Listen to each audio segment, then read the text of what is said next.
violence where because Crimson Bolt doesn't have any special powers, he basically just takes a wrench and starts hitting people on the head. And he takes cinder blocks and beats them over the head with them. And the violence is very sudden and very street level and very jarring. And I kind of like some of it, but towards the end, it starts to get really violent to the point where it's a little off-putting. Something else I did like about the film is that it brings up two things, I think, of superhero culture, which is interesting. One is essentially the psychotic nature of anybody who would want to be a superhero. I think this kind of gets into that a little bit, which I liked. The other thing I thought was interesting, which the Bolty character sort of embodies, is sort of the fetishistic nature of superhero fan culture. And in the movie, Ellen Page has kind of a crush on Crimson Bolt, and of course not a crush on Rainn Wilson, but a crush on the character he plays. And I thought that was kind of interesting. The issue here is that James Gunn comes from the trauma school. Now, when you come from the trauma school, that means one thing. You just throw everything at the screen. You don't care how cheesy it is, how bad it is, willfully bad or not. You throw it all up there and you hope for the best, because that's trauma.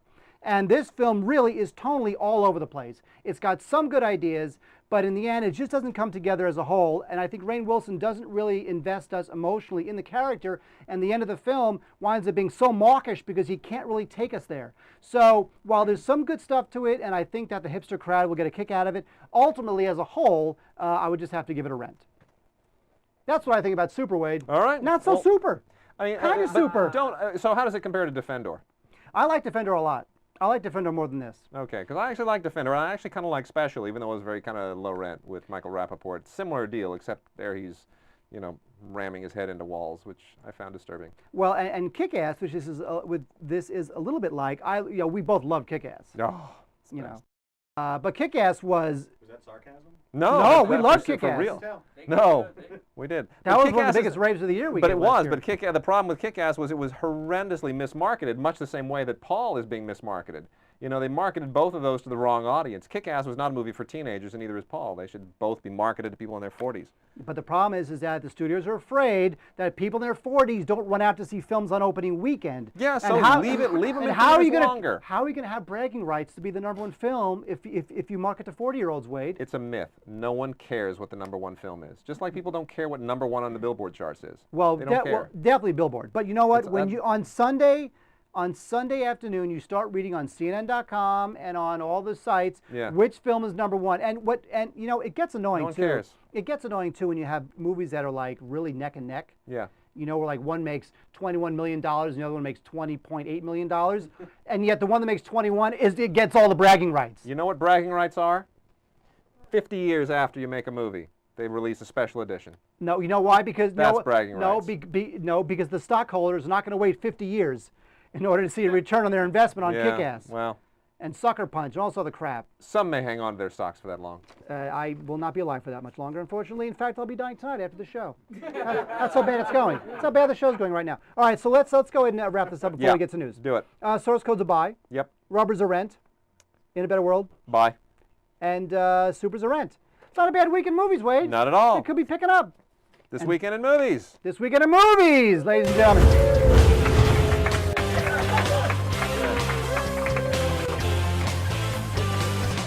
Can we get an applause sign? Yeah. As soon as we get tally lights on the camera, so you know which camera to look at, we'll get an applause sign after that. I only have 2 cameras to look at. I look at that one. We'll set up a Kickstarter campaign for an applause sign. Yeah. Oh, let's do it. Yeah. Do it. Unbelievable. Clap, because there's no applause. No, yeah, don't clap. There's no applause sign yet. We don't know what to do. Well, we're about to clap again. You know why, Wade? This is one of the best parts of the show every single week. What is it, Wade? News with Chad Vader.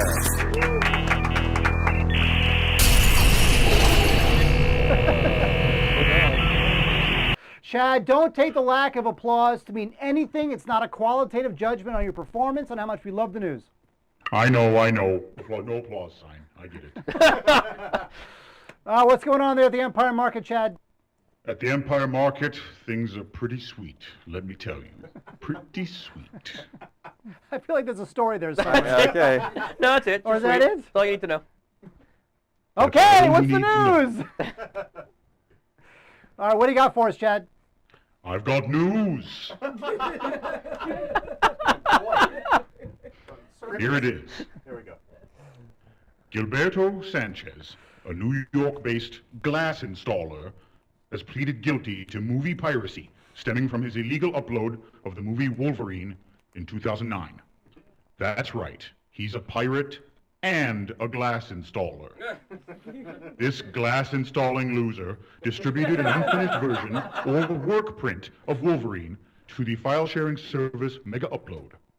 In between his daily glass installings, this renegade glass jockey then promoted the film on several movie forums, bringing shame to the reputation of glass installers everywhere. Then the FBI came calling, and his plans shattered, like so much installed glass.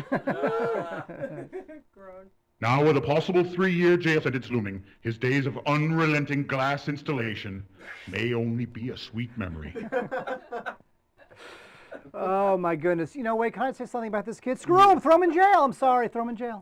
Well, they're obviously trying to make an example out of him. You know, it's the biggest problems with piracy are bigger than guys who upload movies to file sharing services. I mean, you know, it's people who bring cameras into the multiplex in Malaysia, and you know, it's the people at the post house. Well, that's the deal with this guy. Yeah. This guy was related to a post house. Yeah. This came out of a post house. But the problem is bigger than, you're not going to stop the problem by just prosecuting these guys. You have to actually change the chain of possession on movie elements, which is getting harder and harder to do as the elements become more and more digital, you know, but you do have to somehow police that chain of possession so that you know exactly who is doing what at what point in the process. And once you're able to track down a pirated copy to a specific point in time, in a specific place, and a specific person, that's when it'll end. That's when everyone will know that movies are like caller ID, that if you pirate a movie, at the moment you pirated it, you suddenly are attached to that movie at that point in time and at that place.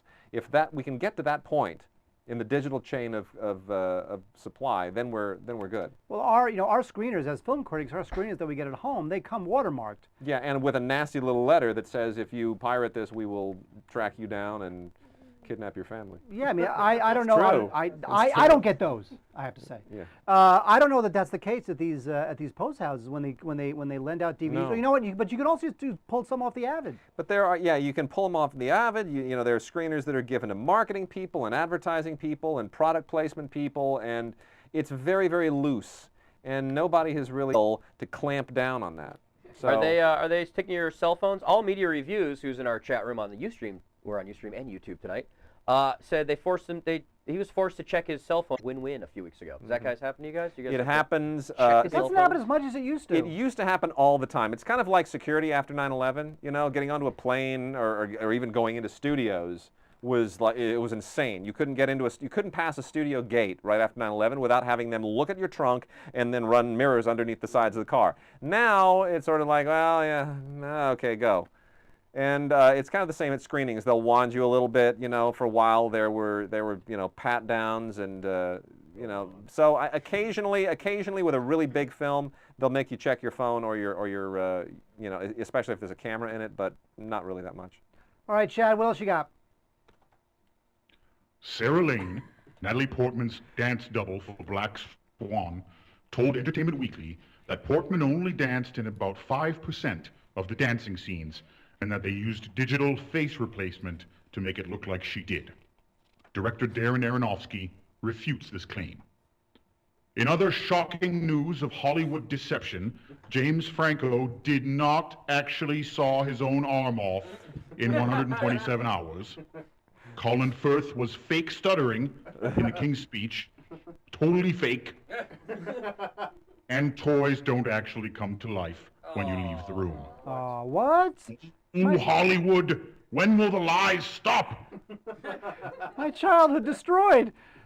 You know what? To me, this is a non-story. It's a non-story. I agree. Right? This happens every once in a while when somebody who's involved with a hit film in a minor way wants to call attention to themselves and sort of piggyback the film's success to. Well, you can look if you contributed to the success of a movie, that's fine. Yeah. But she shouldn't be doing it she shouldn't diminish Natalie Portman.